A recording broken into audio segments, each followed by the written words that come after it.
नमस्कार, मैं गीता। आप देख रहे हैं खबर हिंदुस्तान। तो चलिए नजर डालते हैं अब तक की खबरों पर। योगी सरकार का बड़ा फैसला, अगले 6 महीने यूपी में हड़ताल पर बैन। उत्तर प्रदेश की योगी सरकार ने प्रदेश में एक बार फिर एस्मा एक्ट लागू कर दिया है। बता दें कि इस एक्ट के तहत यूपी में 6 माह के लिए हड़ताल पर प्रतिबंध लगा दिया गया है। अपर मुख्य सचिव कार्मिक डॉक्टर देवेश कुमार चतुर्वेदी ने इस संबंध में नोटिफिकेशन जारी कर कहा कि प्रदेश में कोरोना के बढ़ते खतरे और ओमिक्रॉन वेरिएंट को देखते हुए यह फैसला लिया गया है। नवजोत सिंह सिद्धू ने एक बार फिर अमरिंदर सिंह पर बोला हमला। पंजाब कांग्रेस के अध्यक्ष नवजोत सिंह सिद्धू ने एक बार फिर राज्य के पूर्व सीएम और पंजाब लोक कांग्रेस प्रमुख कैप्टन अमरिंदर सिंह पर तीखा हमला बोला है। सिद्धू ने कहा कि कांग्रेस में रहते हुए अमरिंदर सिंह ने उनकी राजनीति खत्म करने की कोशिश की, लेकिन वो खुद ही खत्म हो गए और नरेंद्र मोदी के तलवे चाटने को मजबूर हैं। सिद्धू ने कहा, आज कैप्टन की अपनी कोई हैसियत ही नहीं है।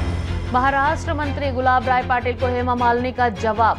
महाराष्ट्र के मंत्री और शिवसेना नेता गुलाब राय पाटिल के विवादित बयान पर अब बीजेपी सांसद हेमा मालिनी की प्रतिक्रिया सामने आई है।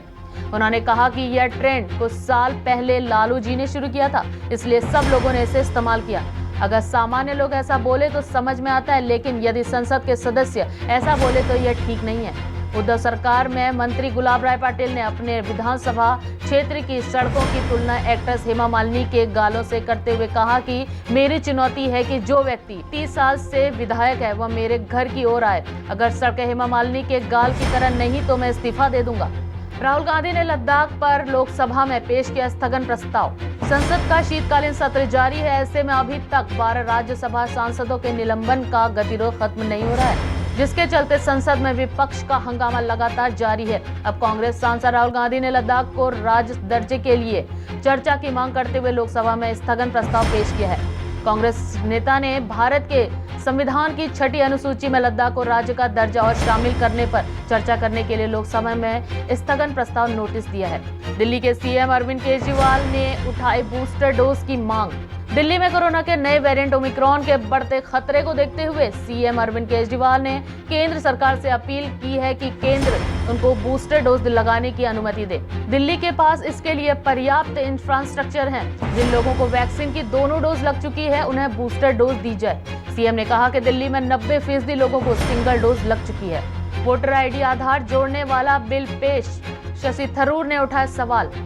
इस विधेयक को लेकर कांग्रेस के सांसद और पूर्व केंद्रीय मंत्री शशि थरूर ने लोकसभा में सरकार से सवाल किया कि क्या इस कदम से आप गैर नागरिकों को वोट तो नहीं दे रहे हैं। थरूर ने कहा, आधार केवल निवास का प्रमाण होना है, यह नागरिकता का प्रमाण नहीं है। यदि आप मतदाताओं से आधार मांग रहे हैं तो आपको केवल एक दस्तावेज मिल रहा है जो नागरिकता नहीं बल्कि उसका निवास बताता है। आशीष मिश्रा को लगा एक और झटका, कोर्ट ने खारिज की जमानत अर्जी।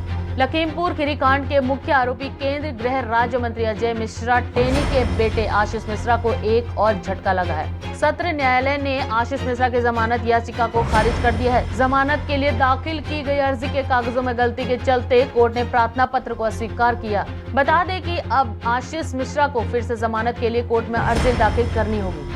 बता दें कि अब आशीष मिश्रा को फिर से जमानत के लिए कोर्ट में अर्जी दाखिल करनी होगी। गे कपल ने की धूमधाम से शादी, वायरल हुई तस्वीरें। हैदराबाद के गे जोड़े ने बड़ी धूमधाम से शनिवार को शादी की है। बता दें कि कोलकाता के सुप्रियो चक्रवर्ती और दिल्ली के अक्षय डांग ने हैदराबाद के एक रिसोर्ट में शादी की, जिसकी तस्वीरें सोशल मीडिया पर जमकर वायरल हो रही है। सुप्रियो चक्रवर्ती और अभय डांग ने अपने परिवार और करीबी दोस्तों के साथ एक समारोह में एक दूसरे को शादी की अंगूठी पहनाई।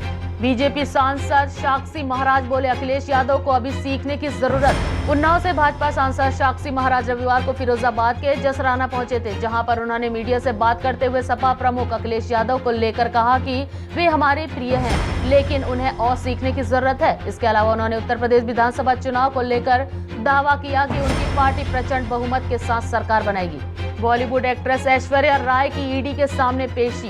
पनामा पेपर्स मामले ने बच्चन परिवार की मुश्किलें बढ़ा दी हैं। बता दें कि बॉलीवुड एक्ट्रेस ऐश्वर्या राय आज दिल्ली के लोकनायक भवन में ईडी के सामने पेश होने पहुंची हैं। सूत्रों के मुताबिक ईडी के अधिकारी ऐश्वर्या के लिए सवालों की लिस्ट पहले ही तैयार कर चुके हैं।